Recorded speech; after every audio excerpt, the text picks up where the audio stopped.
games in the NBA when you're without three of your starters, as you guys are right now. What's it kind of say about the rest of this group that they're able to come together on a night like this and perform the way they did? I think that's what we've been stressing. This isn't going to be a one-person kind of lift us up. Your back's against the wall, you're down bodies. The only way you come out on top is if you do it together. And I thought our guys have, done a phenomenal job of just picking up the slack. I thought we did a great job of sharing the basketball. Defensively trying to protect each other, especially in that fourth quarter. I thought we were really good defensively. It speaks to the character of these guys and their willingness to sacrifice for the greater good. Sam had 19 on Monday night, which was a career high for him, and then 27 tonight on 8 made three-pointers. How cool is it to see a developmental story like that really just take hold of an opportunity? It just speaks to the work that he puts in every single day. This isn't something that just happened overnight. You watch him work tirelessly every single day, and he works at game speed, so these reps aren't new to him. This is what the NBA is about. It's about making dreams come true. He's worked his tail off, and he's definitely making his dream come true. Ethan Sand, Cleveland.com. Coach, a couple weeks ago, you were shooting 33s a game.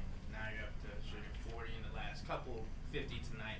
What has been that change that you have seen the need for? Obviously you're missing some pieces, so offensively you have to make some adjustments.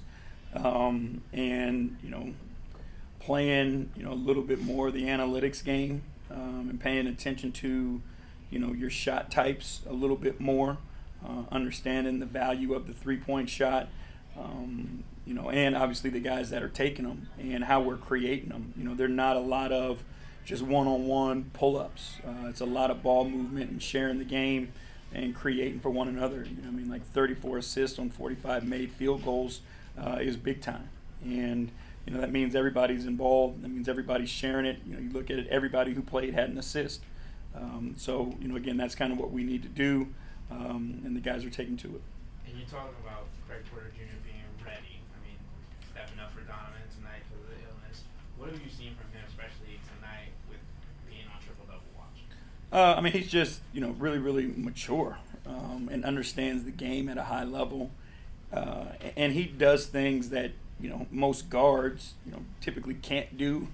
He rebounds the ball in traffic. He gets deflections. He blocks shots.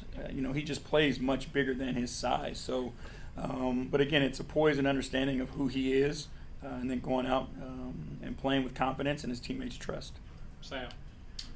Sam Amico, Hoopswire. Coach, how much of this from the guys who don't play regularly do you see in practice, and do you think it helps quite a bit?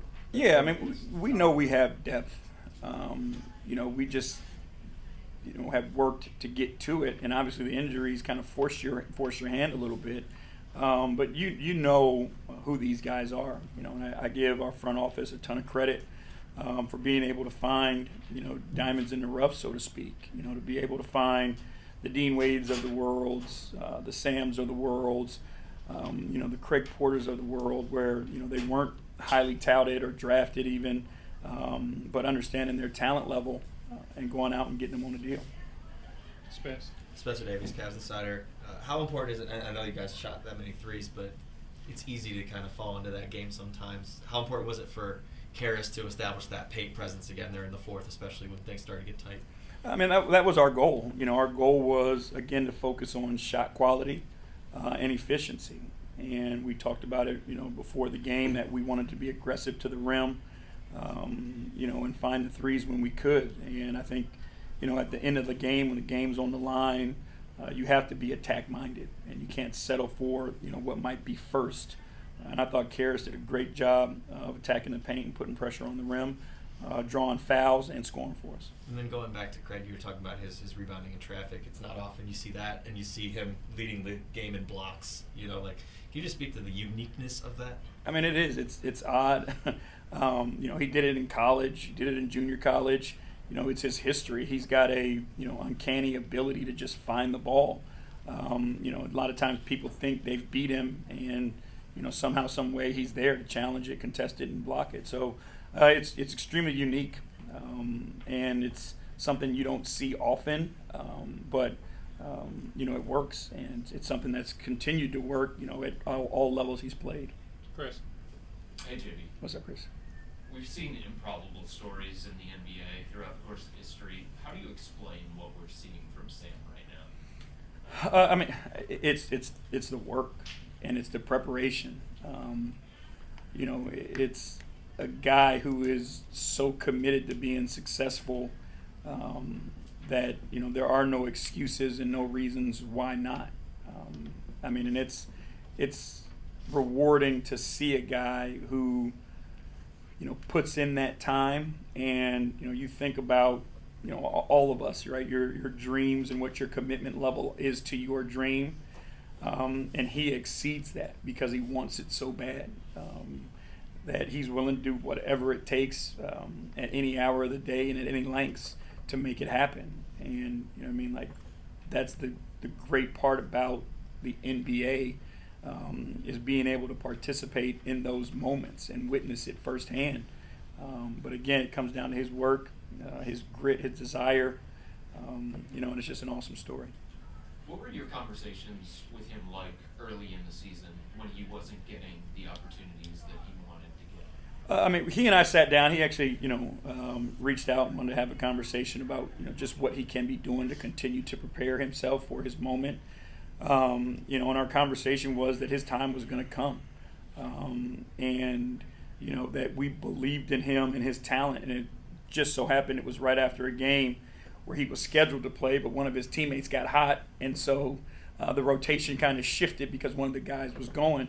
But you know, we know what he's capable of, and again, just be ready because the time is coming, and it always does. In an 82-game season, everybody gets an opportunity, and it's a matter of what you do with it. Last one, Jackson. Jackson Flickinger at Down Euclid. How does Sam's off-ball movement just open up the entire half-court offense?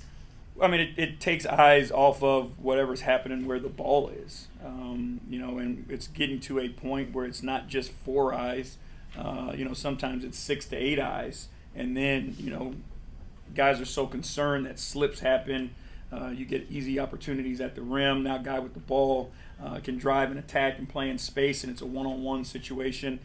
So it just opens the floor up, and it opens the game up for everybody. Okay, it's going to wrap, Coach.